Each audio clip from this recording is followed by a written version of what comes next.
Մի քանի օր տևած հորդառատ անձրևից հետո Սիդնեյում չոր գիշեր է։ Եղանակային հրաշալի պայմաններ են Vivid կոչվող լույսերի ամենամյա 15-րդ փառատոնի անցկացման համար։ Մութ ամպերը ցրվել են լույսերի վառվելուց մի քանի ժամ առաջ, եւ Սիդնեյի օպերային թատրոնի գլխավերևում հայտնվել է կրկնակի ծիածան, որին հաջորդել է փառատոնի պաշտոնական բացումը նշանավորող հրավառությունը։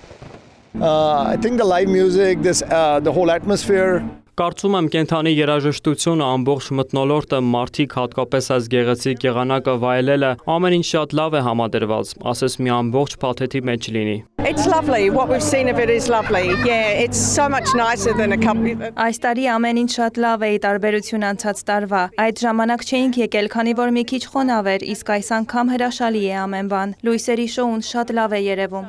Սիդնեյի օպերային թատրոնը լուսավորվել է նկարիչ Դեյվիդ Մակդիարմիդի աշխատանքներով, որոնք Ավստրալիայում շարունակում են արդիական մնալ արվեստագետի մահվանից նույնիսկ 30 տարի անց։ Մեկ այլ նկարիչ Վինսենտ Նամադջիրայի հեղինակած Ավստրալիայի գաղութային պատմության եւ առաջին ազգերի մշակույթի ուսումնասիրությունը ներկայացված է ժամանակակից արվեստի թանգարանում։ Սիդնեյի լույսերի փառատոնը տևում է 23 օր։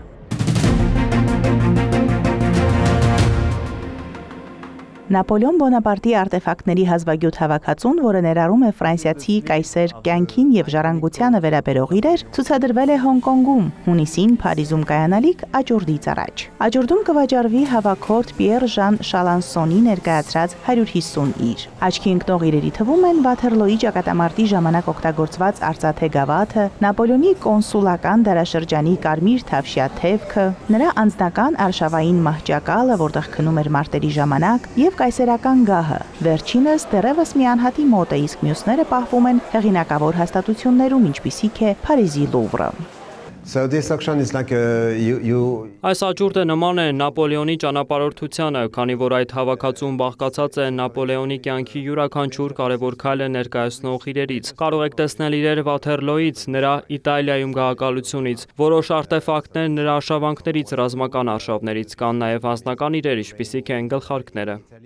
Հավաքածուն ներառում է իրերի լայն տեսականի, այդ թվում կահույք, արծաթ, ճենապակի, քանդակներ, նկարներ եւ գրքեր։ Մեծ վաճառքի են հանվել կայսեր անձնական մասունքները, որոնք արտացոլում են նրա ներաշխարը։ Կենթանի աճուրդը տեղի կունենա հունիսի 25-ին Փարիզում։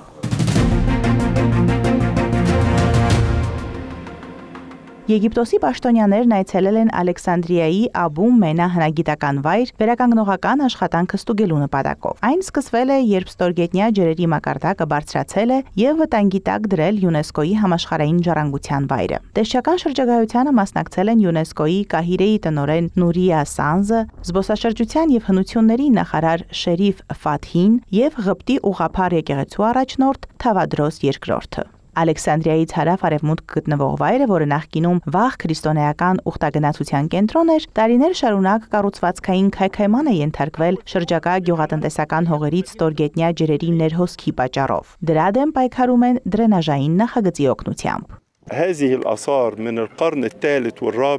Երրորդ, չորրորդ եւ 5-րդ դարերի այս հուշարձանների համբավը տարածվում է առանց բացառության ամբողջ աշխարհով մեկ եւ սա համարվում է իսկական եգիպտական հնավայր, որով յուրաքանչյուր եգիպտացի հպարտանում է, որ մեր հողի վրա, մեր երկրում Եգիպտոսում կան նման վայրեր։ Եվ սա է ՅՈՒՆԵՍԿՕ-ի հետաքրքրության պատճառը, նրա հետաքրքրությունն այս տարածքի, այս ժառանգության նկատմամբ եւ նրա հետաքրքրությունն այն ամբողջ աշխարհում տարածելու հարցում։ Եգիպտոսի զբոսաշրջության եւ հնությունների նախարարը հայտարարել է, որ տարածքում նախատեսում են սկսել պեղումներ, պահպանման եւ վերականգնման աշխատանքներ, երբ ստորգետնյա ջրերի խնդիրն ամբողջությամբ վերահսկողության տակ լինի։ Այս վայրը ՅՈՒՆԵՍԿՕ-ի համաշխարհային ժառանգության ցանկում ավելացվել է 1979 թվականին։ ՅՈՒՆԵՍԿՕ-ի կայքի համաձայն այն պարունակում է վաղ քրիստոնեական քաղաքի ավերակներ, որը կառուցվել է Ալեքսանդրիայից նահատակ Մենասի գերեզմանի վրա, որը մահացել է մեր թվարկության 296 թվականին։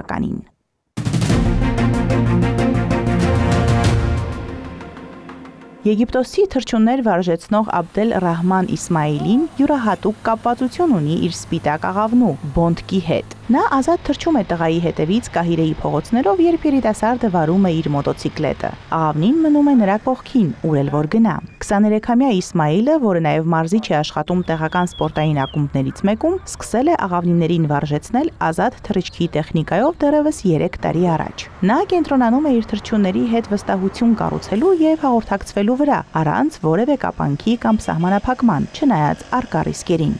Ես նախկինում թռչուններ կորցրել եմ, ինչ խոսքային, ինչ ես անում եմ, մի փոքր ռիսկային է, քանի որ թռչունն ազատ է եւ կարող է ցանկացած պահի թռչել ու հեռանալ ինձանից։ Բոնդկը, որը Թամբլեր աղավնու տեսակ է, Իսմայիլի հետ է արդեն 1.5 տարի։ Ծնվելուց ի վեր։ Իսմայիլի խոսքով աղավնին սկզբում վախենում էր մարդկանցից եւ երթևեկության աղմուկից, բայց աստիճանական վարժեցման շնորհիվ այժմ արձագանքում է իր կանչերին։ Վայրեջք կատարում ուսին եւ հետևում նրան, որտեղ էլ որ գնա, ինչը երիտասարդի խոսքով անսովոր է այս ցեղատեսակի աղավնիների դեպքում։ Իսմայիլն ասում է, որ ամեն ինչ կախված է նրանից, թե որքան լավ եք վարժեցրել թռչնին, որքան եք սիրում նրան եւ որքան է թռչունը սիրում ձեզ ի պատասխան։ Կոպենհագենի ոստիկանությունը վարժեցնում է իր շներին քաղաքի ազգային ակվարիումում, կենդանիներին տարբեր միջավայրերին, հոտերին եւ ձայներին ծանոթացնելու նպատակով։ Քաղաքային միջավայրերում օգտագործվող շները ծանոթանում են բազմազան միջավայրի հետ, որպեսզի կարողանան անշեղորեն կատարել իրենց առաջադրանքները։ Վարժեցումն սկսվում է, երբ շները 8-ից 9 շաբաթական են լինում։ Բազմազան միջավայրերի հետ ծանոթացումն աստիճանաբար է տեղի ունենում։ Պարեկային գերմանական հովաշները սովորաբար մարզվում են ազգային ակվարիումի աշխատանքային ժամերին։ Մինչդեռ պայթուցիկ նյութերի հայտնաբերման եւ թմրանյութերի գծով մասնագիտացված շները մարզվում են ոչ աշխատանքային ժամերին։ Չնայած ակվարիում այցելությունը ճանաչված վարժեցման մեթոդ չէ, ոստիկանության պաշտոնյաները ընդունել են դրա արդյունավետությունը ձայների եւ հոտերի հիանալի միջավայր ապահովելու գործում։ Նրանք նաեւ ասել են, որ շարունակում են փնտրել յուրահատուկ միջավայրեր շների վարժեցման նպատակով։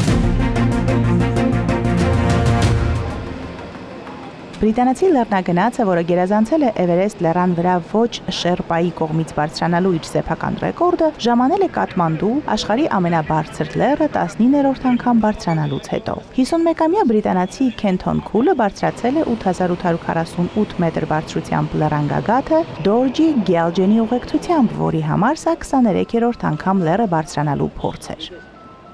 Well, the biggest issue was the numbers of people. Ամենամեծ խնդիրը մարդկանց թիվն էր, Էվերեստը շատ հայտնի լեռ է, բոլորը միասին հավաքվեցին եւ ճանապարհ ընկանք, գլխավոր տարբերությունն այն էր, որ փորձում էին կողմնորոշվել այդ բոլոր մարդկանց հետ եւ ոչ բոլորն էին շատ փորձառու։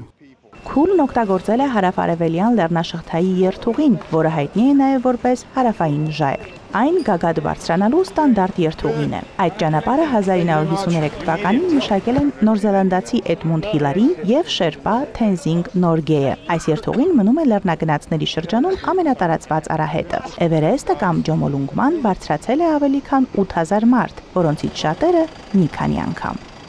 Մարոտ Հարվերդյան, Այլ լուրեր։